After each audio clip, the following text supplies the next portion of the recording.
Hello everybody and welcome to the very last video of 2024 for Retro Ratchet. So how we're going to end the year is I'm going to give you a quick tour round, well maybe not a quick tour round, but a detailed tour round of all my current project cars. I know it's been kind of confusing, what I've been buying, what's not my car that I've just been reviewing for somebody else, or auction cars or things like that. But this video will be dedicated to just my own projects. And we do have a decent selection at the moment, so there's something for everybody in here. So stay tuned to see exactly what we've got. Right, well, better place to start than the Volvo. It's probably the worst place to start actually, because I haven't even released the first video on it yet, but I have fully edited it and uploaded it to YouTube. I just haven't published it. So stay tuned over the next week. You'll see exactly what is going on with this one. But you got a wee sneak preview just now. So check this one out. 740 GLE 2.3 Estate.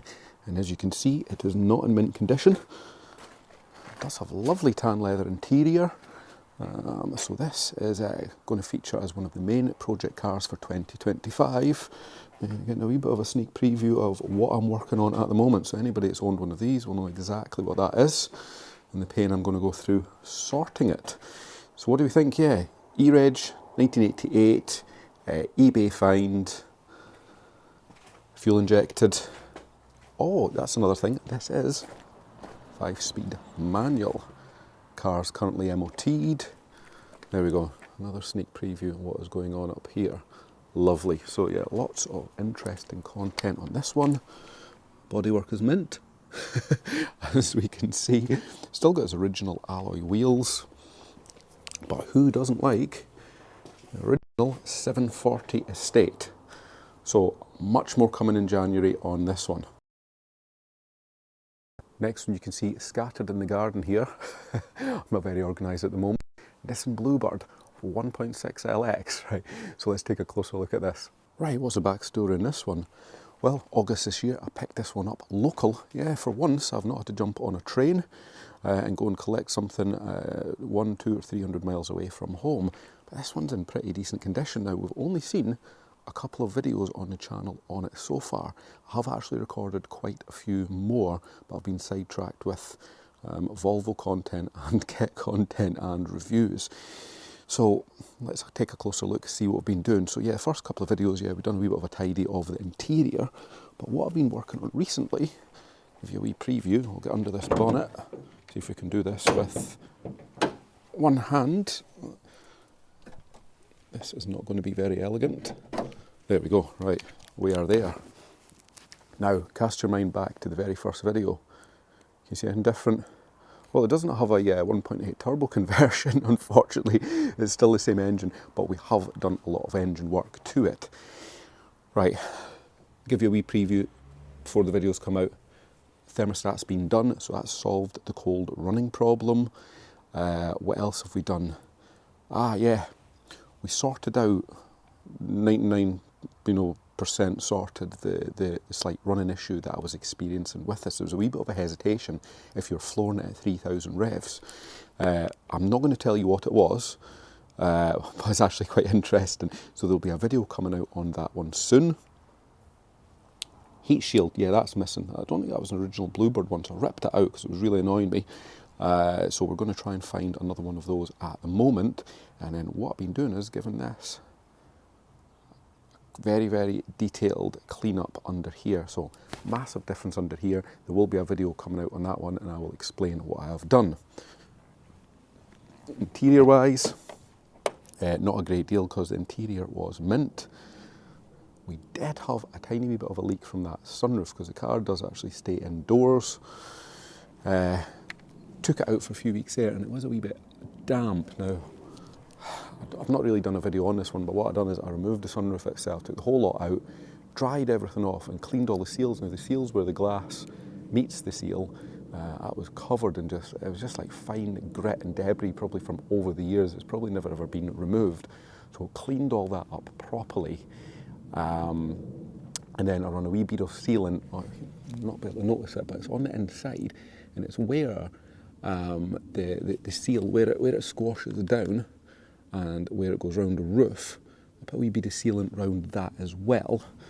So hopefully I should do the trick. Now as you can see, It's ringing out here and the water has been sitting in it. And let's take a wee close look up here, and it is bone dry. So I'm hoping I have resolved that problem, which would be good. But other than that, there's not really been a lot happening with this car. They are very, very reliable. They tend to just run and run and run. But the future for this car, well, it's actually up for sale.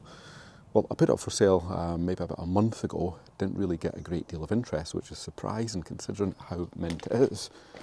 I even machine polished this part here. You might be able to see the reflection compared to there. It does come up like absolute brand new. I've decided not to do the rest of the car. Well, I might do in a couple of weeks, but there it is there. So if you're interested in the Bluebird, give me a shout. Obviously it's MOT'd. Only a wee bit of bodywork that's slightly disappointing is this wing. See a wee bit of surface on it there. And this here, that's just a panel. That's not actually part of the car, so it's just a wee piece of trim that screws on there. If I was keeping the car, I'd do a wee bit of content on how we could actually replace that, or how we could maybe just repair it, cut that and let in new tiny little repair sections there and then repaint. So that remains to be seen. But yeah, the car is going to go. It's been an interesting little car to own, but it's not really my cup of tea. And we have this and other Volvo to be concentrating on. But yeah, be a great wee buy for somebody. Wee bit of bodywork detail there. It'll be ready for the show season. Now moving on to the poor Montego HLS. It's unfortunately sat here. It was relegated out of the garage in favour of KITT some time ago now, which is a real shame because we're making amazingly good progress on this one. So September 23 we bought it. It's a 2 litre HLS. I believe only maybe 3 of these remaining. I got the car for free. The original engine had seized. It did come with a spare engine. And I've been amassing parts since we started this project. So let's take a wee look around the back end. Now the back end is where the body is horrific, but we do have replacement quarters and various other panels that will make life much easier. Yeah, this is definitely the worst side. See that? Holes through there is properly rotten. If you look closely there, you will see that that quarter has been replaced at some point in its life. And I'll tell you what, it couldn't have been replaced very well because it hasn't lasted too long at all. So the plan is, mid-January, late January, we're going to get straight back into this project. Need a door as well. That is minging. The interior is just a bit of a parts bin at the moment. Yeah, we do have a nice new radiator sitting over there, but where we have concentrated quite a bit of effort is under here. Preview under here. Engine. So I think last video was we were dropping that engine in. I think since I've done that video, I've been doing little bits and pieces. It's had the carb rebuild. That fuel pump's now on it. Thermostat. It's got a timing belt. I was starting to piece together the hoses when I realised there was one missing, which has now been kindly donated. I'm getting a copy of that made up. And yeah, we've got a new radiator inside, so that will go. And for those of you not familiar with this project, under the engine bay is all done. This has all been resprayed. A couple of tiny wee bits of welding down in this corner were done at the time. So I think, yeah, next plan on this is get the rest of this engine reassembled. I've got the drive shafts to put in. I've got to torque all the bolts up, and we will get this thing running. Then we'll get it back in the garage, and we will tackle some more of the bodywork. But it'll definitely be good to see some more progress on this one. And fingers crossed that the car actually fires. But yeah, I think we'll need to start looking for body panels for it. Wings, doors. It's hard to say what we're going to be able to do with the sills. Might be able to salvage them, might not be able to salvage them. Sills aren't too big a problem, but yeah, it is good that we do have 2 full rear quarters, because they would be particularly challenging to do anything about. So stay tuned. Late January, we'll get started on this. In the meantime, I do have, I think, 1 video remaining on this I've still to put out of all the interim work that I was doing on it. Or I may do a bit of a detailed review on all the parts I've done since the last video, any of the hurdles, things like that, a wee bit of a backstory to the car if anybody would be interested in that. And moving on to one of our more recent ones with the dodgy registration plate. Volvo 360 GLE. Right, let's take a wee look inside here, see what's going on. Look at that. Positive reaction from the central locking. Yeah, so central locking luckily works on it. So this is one of my all-time favourite cars. Yeah, believe it or not, a 360. It's really been a GLT, but I couldn't immediately find one, so we're going to have to deal with the GLE. Right, I was just turning that camera angle around there. It's a bit of an awkward angle. Right, so what do we know about this one? Yeah, so we've done one video on this one so far. I think I've shot about another 3 or 4 videos, in fact, on it, but I just haven't got around to uploading them yet or publishing them or even editing them. There's tons and tons and tons of content saved. It's just getting round to it. Yeah, so we got this one from Matheson's, the first car I've bought from there down in Pickering. The first video was, yeah, driving it back home, how did I get on, and I didn't break down, so that was very, very surprising. So those of you will notice from that video, it's quite a rough example. It's obviously a mint one. So again, what do the rough examples mean? Lots of content for you guys. So what have we been doing? What's the sneak preview on up and coming content? Fuel lines. We sorted all them out. There was some interest in what looked like hose pipes for the fuel lines that ran to the petrol tank. Full service. Carburetor rebuild. Yeah, so you might remember from that first video, I can't remember if I mentioned it, but it was stalling at junctions. So as soon as you lifted off the throttle, dip to clutch, it would cut out. Super irritating. So carb rebuild. We've gotten into that. That took forever, which I'll explain in the video itself why that was. Waiting for parts, actually. It wasn't actually my mistake. So that's been done. I've been running about in it now for a couple of weeks. Another few wee mechanical jobs to do in it. And no, I haven't touched those dodgy sills. I'm saving the best for last. That will be something for the summer when it's not so cold outside. And I've had my fill of welding with KITT anyway. So yeah, we're not going to do anything welding wise. We're just going to use it. You know, the car is MOT'd. It's driving. Oh, and I've done another video. I think video number 2 is meant to be the closer look at all the things wrong with my Volvo 360. So yeah, a deep dive into what I find wrong, that's going to need some work. And to be honest, there's not massive amounts. It's very, very surprising. Most of this car's problems are body related. Which is weird. You know, it does drive very, very nice, but there is a few more minor mechanical jobs to be done that I just haven't bothered doing yet because they are minor. Underneath is actually pretty decent as well, so you'll get to see that in that video. But yeah, this is it. So it's just been a little bit of a run around at the moment, getting to know it, see what comes up, see what problems there are, see how much I enjoy it. So stay tuned. You know, like I said, there'll be about 3 or 4 videos coming out shortly. We'll try and get one out early January after the 740. I want to get the 740 out next after this one. So 740, CLS, Bluebird, see, there's tons and tons and tons, and there's all the KITT stuff. So if you want to see an unusual Volvo, then stay tuned for more 360 content. Right, onto this one. This is the everyday car, which you guys have probably not seen a great deal of content on, or probably not really interested in it because it is a bit more modern. It's a 2010 Mercedes CLS Grand Edition. But yeah, this is the family wagon. It's a high mileage one, 131 on the clock now. We got it at 126. I bought it with a very, very short MOT. I got it for a decent price. And there's been some, not big mechanical challenges, but there has been a few along the way. I think we've done the mechanical videos where we've done most of the front end. So what we've got coming up content-wise is there was a little bit of mechanical work on the back end. On the brakes, and I mean minor. We've got some top-down content with a code reader. We had some warning lights on the dash. That's mostly recorded that one. I've got to edit that one and get that one out. Engine mount, with engine mount failure, that went with a bang. So I've done a video on that one, so that was quite funny. So yeah, we'll get that done. And other than that, it has been super reliable. I mean, that's been, what, 5,000 odd miles we've done in the car since we've bought it. And most of the repairs were upfront repairs that I inherited, not things that have occurred since I've had it. So since I've had it, we've only really had that engine mount and the warning light come on. It's been a very, very impressive car. Been on a couple of family holidays in it.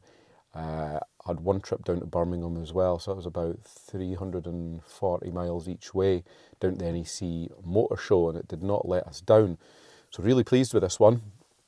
However, we're probably going to be selling this early in the year, replacing it with something a bit more interesting. It'll be modern,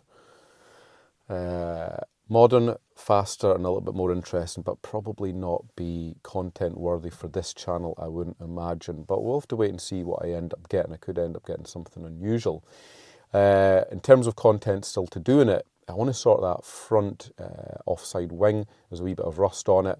Wheels need doing and the front bumper needs doing. So I might do a wee bit of content on that to see how we can sort something like that on a shoestring. But yeah, I could highly recommend one of these. And this Grand Edition, you know, it's Brabus tuned as well from a factory, so it goes pretty well. But yeah, what a great car, certainly for what I paid for it. Right, another couple to go. Now, I don't know why I said a couple still to go. There's 3 still to go. I'll lose track of them. The next one, well, I'll voice over all the images. I'll do the obviously recording now. Rover SD1. I know a lot of you are very keen on that. So that's the 1986 twin plenum Vitesse. 3.5 V8. So that's restored, that's away in storage at the moment. Now where we left that was should we sell it, should we not sell it? Since that thought, I've been doing a lot of little things to it, like tidying it. So I think I've got about 3 videos I've actually done, and again, I've not got them out there or edited them. Headlining's been done, other little mechanical jobs that have come up along the way, so I've recorded all that for you guys because I know there is quite a bit of interest in that car. Now, to answer the next question on that car, yes, it will be for sale, but there is going to be a little bit of a delay, and the reason being is I made the decision I am going to convert it back to EFI. 2 reasons. Well, maybe 3 reasons. First, originality. Second, resale value. And third, well, I want the challenge. Because if I don't do it, somebody else will buy it cheap, do it, and then sell it for a big profit, which isn't really going to be ideal for me, considering the years of hard work I've put into that car to get it into the condition it's in now. It's drivable. Jump into it and drive. The only negative is it's running on the carbs. But, I mean, it does run perfectly well on the carbs. There is actually no issues. But I want to maximise the resale value. And I think I've done the majority of the hard work, all the welding, the paint, sourcing all the weird bits, you know. So why stop here? Like I said, it's away in storage at the moment. That's why you can't see it here in the garage. I will be amassing the parts, and then we'll do a detailed video on that to see how well or how badly it goes. Now, once that is done, then we'll probably enjoy it throughout the summer, and then it will go up for sale to the highest bidder. So if you're interested in a very original and mint restored SD1 twin plenum that needs no welding, that will be well sorted by that point, then you know where to come. Now, there's definitely only 2 to go now, unless I buy anything over Christmas or manage to win any retro competitions, because I have put a good few tickets on the one coming up this weekend. Actually, I've put, I think it's maybe 3 cars or 4 cars I've put on. Yes, I could end up winning them all and have another 4 cars, so that would be very good, wouldn't it? Right, next one, KITT. We've got mixed feelings on this one. Yeah, so I put a video out on KITT there, and as usual, it's not performed very well at all. It's the least performing videos. I've been trying a couple of new formats recently, and I hoped that would have given it the detail, the context and the depth to make these KITT ones a little bit more interesting. But the video is actually significantly behind reality. We're obviously sitting in the car now, and the car is ready for MOT, so it's booked in for its MOT in the next few weeks. Everything's done. There or thereabout is it. As close as you can get to everything being done on KITT. The marathon welding sessions are done. I've got one more welding video that I've prepared to publish. That's on the passenger side inner front arch. Some complex repairs there I thought would be interesting to share. Very, very unusual set of repairs I've had to do in there, but that's been done, all been painted. Gearbox is back in. Obviously, I've not tested the gearbox properly because the car's not MOT'd yet, so that's a wee bit frustrating. The car was meant to be MOT'd 2 to 3 months ago maybe, and we ran into some engine problems, as you do. You know, it has been off the road for about 16 months, 17 months, I don't know, something like that. I've actually lost count, and I thought we were there, and then we ran into a high idle problem. So that was actually a pretty significant problem because the gearbox has just been rebuilt, and I certainly didn't want to be driving it or shunting it about while the idle was high, because we could end up damaging it, I think. So it was setting about 1600 RPM. So I had a couple of weeks of trying to figure this one out. We eventually got to the bottom of it, and I've done a video on it. So hopefully that video will get more than 2 views. It's actually an interesting video, and it shows some good points, and there's some lessons to be learned from that. But now we're sorted. Idle's about 650 at the moment. It's as sweet as.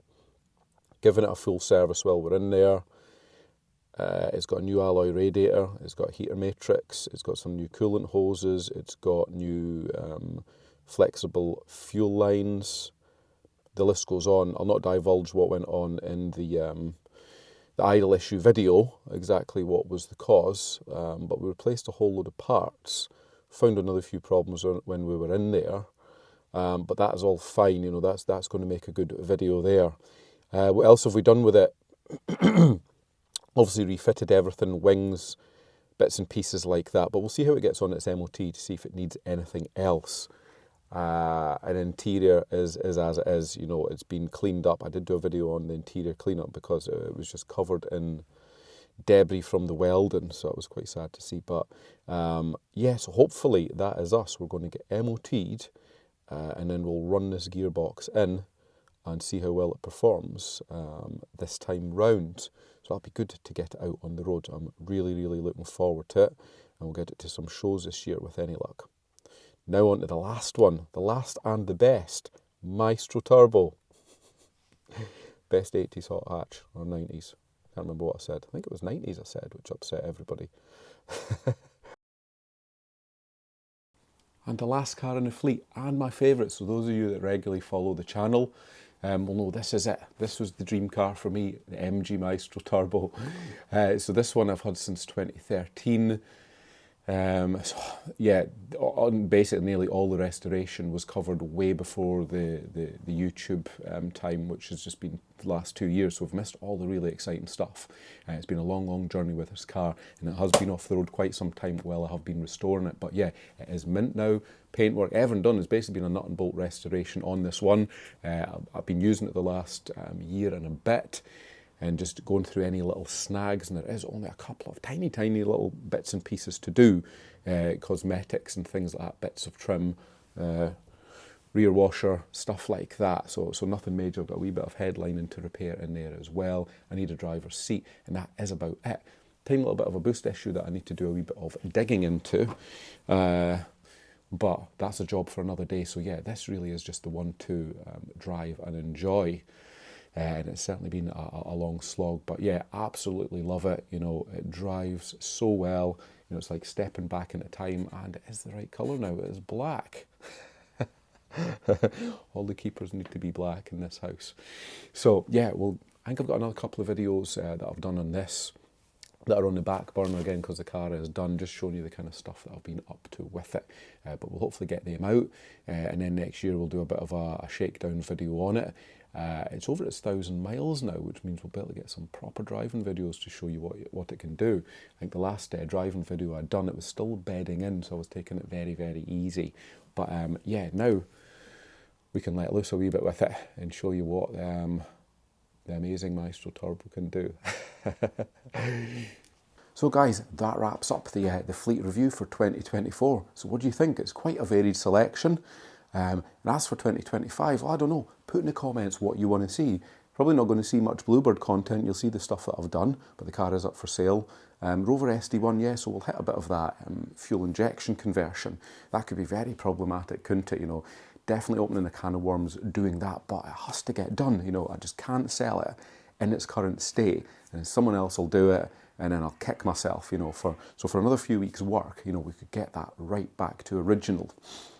KITT, do we want to see KITT stuff? I don't know. The viewing stats seem to suggest the answer to that is no. Maestro Turbo seems to do well. I think we'll maybe get a wee bit more on that. It probably won't be obviously much hands-on stuff, but Volvos, the Volvo stuff I think does seem to go down pretty well. So 740, 360, any other Volvos? Yeah, maybe a 760, 940, 960, I don't know. We'll maybe need to buy another one, something I don't have. A T5, I don't know, that would probably be a pretty good idea. So I think the bulk of the new stuff will be Volvo content. So put in the comments what you want to see about the Volvos. And I guess to end, I wish you all a happy new year when it comes, and I hope you've enjoyed the channel and continue to support it. So I'll see you all next year.